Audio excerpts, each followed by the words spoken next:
Hey guys, how you doing? In this video, we're going to talk about selling your East Bay home for top dollar. Before we get started with that, let's cover a couple of administrative items. First of all, guys, if you're looking to buy or sell a home, look around the screen. My number is going to be on there. Love the opportunity to talk with you. Also, if you're somebody who stays updated regarding the real estate market, again, look around the screen. You'll see a subscribe button, subscribe to our channel. And finally, comment below. Let us know how we're doing, and let us know if you have any questions. Again, guys, in this video, we're going to talk about selling your East Bay home for top dollar. Now, really to get started with that, what we got to do is think about creating demand for your home, because the more demand we have for your home, the higher it's going to sell. No matter what the market is, if we can create as much demand as possible for your home, it's going to sell for top dollar. We create demand by attracting people there. Now, there's 4 things that we really want to do. Let's start out with the NAR settlement and how that's going to affect really kind of creating demand for your home and selling it for top dollar. One of the questions is you as a seller have got to answer is whether you're willing to consider offers with concessions to pay the buyer's agent. And so again, listen to that. Again, are you willing to consider offers with concessions to pay the buyer's agent? So are you willing to consider those offers? Now, we're going to compare offers side by side, and we're going to look at the net return on each one of those offers to determine which one's best for you. But by considering those offers, or saying you're willing to consider those offers, you've suddenly expanded your pool of buyers significantly. And remember, more buyers coming to your home, that's more demand that you're going to have. Okay, so remember that. So that's going to be one key important feature, is looking and saying yes, you're willing to consider concessions to pay the buyer's agent. So that's going to be an important component of creating demand for your home. The second thing we want to do is price strategically. You know, we want to price based on what the market's doing right now. Look at pending listings. What are pending listings that yours that are like yours are being listed for, and you want to list attractively for that. So one of the things you want to do is you want to list in a fashion that it's going to attract people to your home, so it looks like a great deal, and you want to attract. Your list price may not be the price you sell at, okay? But your list price is a strategically set price that's intended to attract people and create demand for your home. The next thing we want to do is make your home easy and accessible to the market. Make sure there's lock boxes there. Make sure there's open houses happening. If you've got a tenant living in the house, do what you can to move out. Obviously, in most situations, if you have to be in the home, that's something we got to deal with. But even if you have to be in the home, make it easy to see your home. Do a lot of open houses and things. Again, accessibility and make it easy to see your home. That's going to have a lot of buyers coming in, and that's one of the things that creates demand and drives your price up. Finally, preparing your home, getting it ready for the market. That's a key component. When preparing your home for the market, one of the things you want to focus on is return on investments. Okay, if you don't want to necessarily spend $100,000 right before you're going to sell the home to remodel your kitchen. You want to focus on those things that are going to be the cheapest and they're going to give you the highest return on investments. And here's some of those things. It's pretty simple. Decluttering. If you got a surface with 10 items on it, get it down to 1.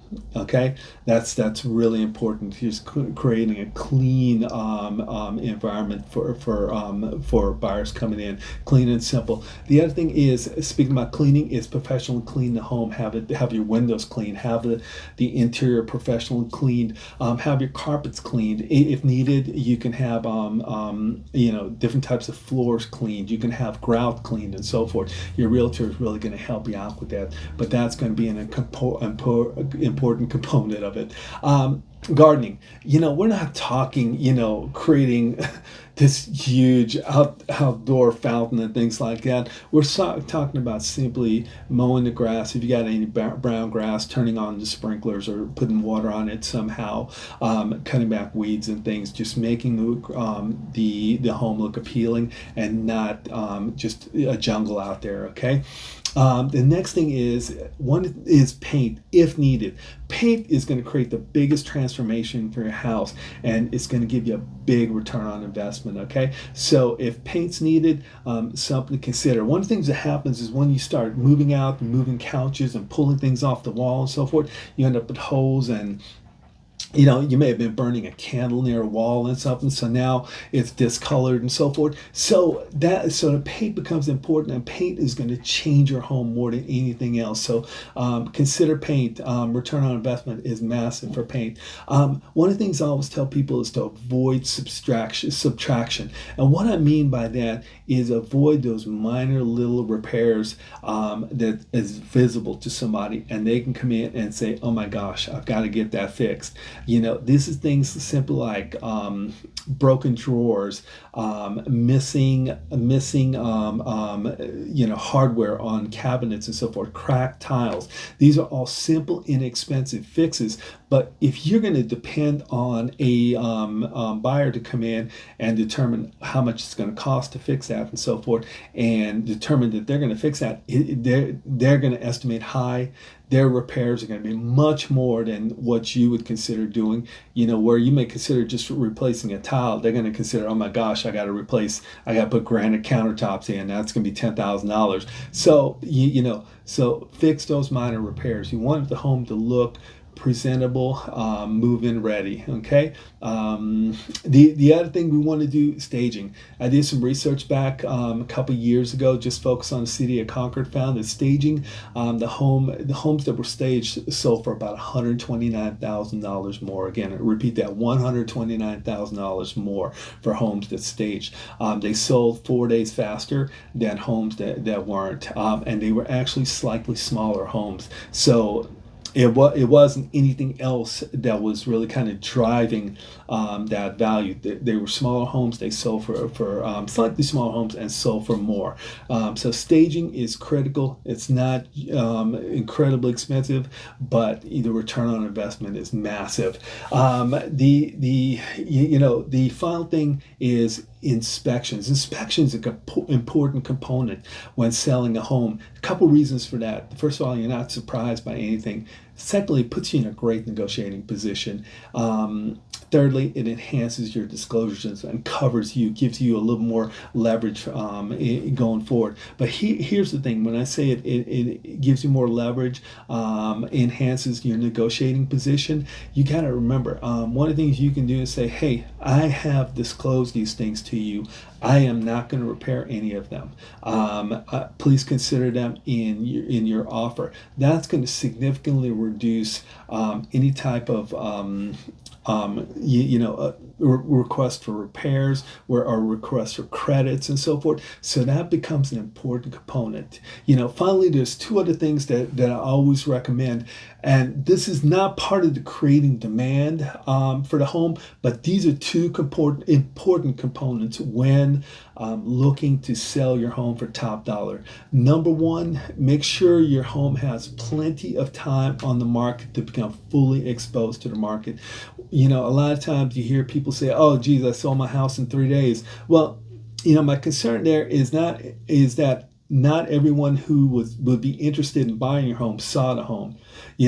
One of the things I always do is I keep the home on the market for 2 weekends of open houses. This ensures that the home gets fully exposed to the market. If you price the home correctly, you're going to get preemptive offers. Those preemptive offers are early offers, and those are typically your low offers. Simply push them back, and the particular day you're going to look to accept offers. Now, I kind of jumped ahead there. The other thing that I'm always going to recommend to people is set a date to accept offers, so that you can accept or compare your offers side by side. Okay. Hey guys, any questions? So reach out to me. Love the opportunity to talk with you. Comment below if you're buying or selling. Again, my number is going to be somewhere up here, guys. Love the opportunity to talk with you. Also, if you're somebody who stays updated regarding the real estate markets, press on the subscribe button. Again, have a great weekend. I'll talk to you soon now. Bye-bye.